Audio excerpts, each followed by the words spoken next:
Right.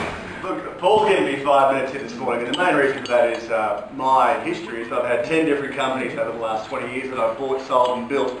I spent the last 6 or 7 months living in America, and I've come home briefly to get married in the last couple of, well, in the next couple of weeks, I should say. Don't do it. So, I've read up once. That was expensive enough. So I've got 5 minutes to have a chat with you about what I think about the current state of the economy and what we can do as individuals to get ourselves in a better position, and my time starts now. For me, having lived through now 4 different economic shifts since 1987 when I started in business, the key thing is that we are all responsible for our positions that we're in today. It's as simple as that. It's not subprime, not the government, not Bush, not Obama, not Kevin Rudd. It's all our responsibility to take control of our own destinies. And I learned that the hard way in 87 when we went into the recession we had to have in 89. Cost me $250,000. The next Asian meltdown in the mid-90s cost me $1 million because I still wasn't learning very quickly. Clearly didn't get much smarter a few years later. Then again in the tech wreck in 2000, I got a little bit smarter. We actually bought into business after the tech wreck and bought an ailing company that was losing 60 grand a month for $250,000 and then revalued it 2 years later at 7.9 million. Starting to get the smarts about that, about taking responsibility. In 2006, once again, we saw a bit of a change in the market, sold everything in preparation for 2008. And this is the key thing for all of us. We all stand up when a recession comes along and go, wow, what happened here? How did that come along? It happens every 7, 8, 9, 10 years. It's been doing it since 1933 and in fact before that. But we don't take responsibility for that position. So key to this for me is that for us all to say, we are controlling our destiny. We are the sole responsible person between success and failure in our lives. And get on with it and get over it. And that means going back and taking responsibility for the little things you do in business and getting back to basics. What I'd like to have you all go home and consider is how much can you get out of your business right here, right now by just looking a little bit harder at some of the metrics that are going on in your business and how you're dealing with them on a daily basis. Now for me, I haven't had staff since 2006, pretty much. I've just me and my wife-to-be in the company. She of course gets paid more than me. I'm smart.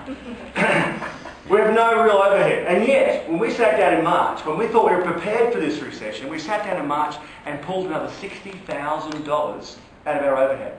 $60,000. We had 5 telephones we didn't need. I've got 3 Blackberries, 2 for Australia, 1 for America. I haven't got that many pockets to have that many phones. It's ridiculous. But we just overlooked these things because we got fat and lazy over the last 5 or 6 years. So go back into your companies and see what you can find to pull out of them that might just be an extra dollar that might get you through this next 12 months, because I'm sure we've got a little bit fat and lazy. In line with that, what I'd like you to do is go back and get closer to your customers, because when we're busy, we forget the guy. But we've already let them down. The horse has already bolted. You know, by way of example, I've been trying to buy a property on the Gold Coast for 2 years. Couldn't get a real estate agent to call me back. I gave them the street, the building, the price. I'm there, I'm a cash buyer, I'm an easy guy, I'm a stand-up start, call me back. Couldn't get a phone call until October last year. And do you reckon I'm going to do business with these guys now? Think about how you deal with your customer base right here, right now, because that's incredibly important to the future of your business. How you prepare these individuals as customers today when they're experiencing tough times will see you through the next boom, because it will happen again. The last thing I want you to do is to take some responsibility about how you are increasing your learning of what's going on right now. How are you absorbing the information of the impact that's happening to you in your business right here today to help you prepare for the next boom and the inevitable next bust? Because it will happen. Boom, boom, boom, bust recovery. Boom, boom, boom, bust recovery. Now we all bought into this boom. Many of us have been in business through 2 or 3 of them.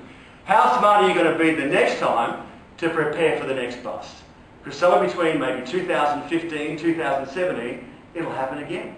Because so many of us will buy into it thinking it's never going to end. And it will.